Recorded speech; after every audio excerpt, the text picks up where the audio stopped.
टीका नहीं लगाएंगे तो कैंसर से कैसे बचेंगे। इस वीडियो को घर घर तक पहुंचा दो, क्योंकि मैं आपको बताने लगा हूं इस वीडियो को देखने के बाद आपको शायद एचपीवी का कैंसर तो क्या, किसी भी कैंसर से आप बच सकते हैं। आपको कोई कैंसर नहीं होएगा अगर आप इस वीडियो में बताई हर बात को फॉलो करेंगे तो कभी आपको कैंसर नहीं होएगा। कैंसर पे आने से पहले मैं आपको 2020 का एग्जांपल देता हूं। 2020 में कोरोना आया था, अब 2026 आ चुका है। मैंने कोरोना की वैक्सीन अब तक नहीं लगवाई और अपने परिवार में किसी को भी नहीं लगवाने दी। मैं उस टाइम मास्क भी नहीं पहनता था, एरोप्लेन में भी जाता था, गाड़ियों में भी जाता था, मास्क नहीं पहनता था। मैं उस टाइम हाथों में वो केमिकल लगाने को कह रहे थे ना, वो भी नहीं लगाता था। उसके अलावा मैं सोशल डिस्टेंसिंग भी नहीं करता था अपने दोस्तों में।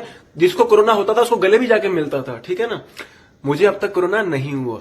क्यों? क्योंकि मैंने कोरोना का टेस्ट नहीं करवाया। कोरोना होता किसको था? जो कोरोना का टेस्ट करवाता था, नाक में वो डंडिया घुसेड़ता था। जो नाक में डंडिया नहीं घुसेड़ेगा उसको क्या होगा? खांसी, जुकाम, बुखार, जो पहले भी होता था, अब भी होता है, आगे भी होता रहेगा। तो कोरोना किसको होता है? जो उसका टेस्ट कराता है, और वो टेस्ट ही फर्जी होता है। असल में कोरोना कभी आया ही नहीं था। कोरोना से लोग मरे क्यों? क्योंकि जब वो टेस्ट करा के घबरा जाते थे पॉजिटिव देख के, अस्पताल जाके उनके ऊपर anti HIV, anti malarial, favipiravir, anti pyretics, anti Ebola, remdesivir, इस तरह की दवाइयां एक्सपेरिमेंट करके उनको दी जाती थी। और रेमडेसिविर का तो किल रेट 53% था। मतलब 100 में से 50 बंदे तो उसने मारने थे रेमडेसिविर ने। ये ऑलरेडी प्रूव हो चुका था कोरोना आने से पहले, क्योंकि इबोला में रेमडेसिविर को टेस्ट किया गया था, तो कोरोना के मरीजों को भी वही टेक दी गई। तो लोग मरने शुरू हो गए। फिर उन्होंने हाहाकार मचा दिया, देखो कितने लोग कोरोना से मर रहे हैं। कोरोना से नहीं मर रहे थे, कोरोना के दवाइयों से मर रहे थे। और अभी भी लोग लॉन्ग कोविड से नहीं, कोविड वैक्सीन के साइड इफेक्ट्स की वजह से मर रहे हैं। समझ आ गई बात यहां तक? तो गेम ही पूरी उल्टी है।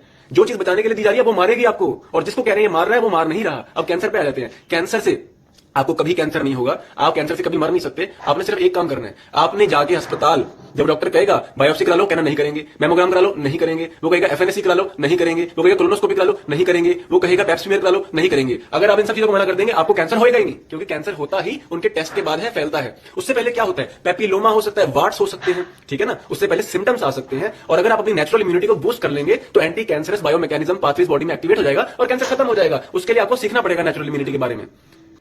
अब हॉस्पिटल जाके क्या होता है, जैसे ही इंसान टेस्ट कराने जाता है, देखता है मेरे तो वार्ट्स निकले हैं, मेरे तो पैपिलोमा हो रहा है, या मेरी तो ओवरग्रोथ हो रही है, ब्रेस्ट में लंप हो रही है, वहां तक आप मरने नहीं वाले। मरना कब शुरू होता है इंसान का? जब वो हॉस्पिटल जाता है, उसका टेस्ट करवाता है, उस टेस्ट की वजह से कैंसर शरीर में फैल जाता है, फिर कीमोथेरेपी होती है, रेडियोथेरेपी होती है, तो आपका सर्जरी होता है, जिससे आपकी बॉडी कमजोर हो सकती है, सेल्स मर सकते हैं। बहुत लोग तो कीमो के बीच में ही ऊपर चले जाते हैं, क्योंकि इलाज बीमारी से भी खतरनाक है। एचपीवी का टीका एचपीवी से भी खतरनाक है, कोरोना का टीका कोरोना से भी खतरनाक है। ये गेम ही उल्टी है। जितना ज्यादा अस्पतालों से, डॉक्टरों से, केमिकलों से, जंक फूड से दूर रहेंगे, उतनी अच्छी स्वस्थ जिंदगी जी सकते हैं। जितना गांव से सेब, संतरे, चीकू, नाशपाती, केले, अमरूद, स्ट्रॉबेरी, ब्लूबेरी, रसबेरी, खीरा, टमाटर, शिमला मिर्च, लेटस, इनसे जुड़े रहेंगे और McDonald, Pepsi, Fanta, Mirinda, Coca Cola, Parle G से दूर रहेंगे, उतना जिंदगी अच्छी रह सकती है।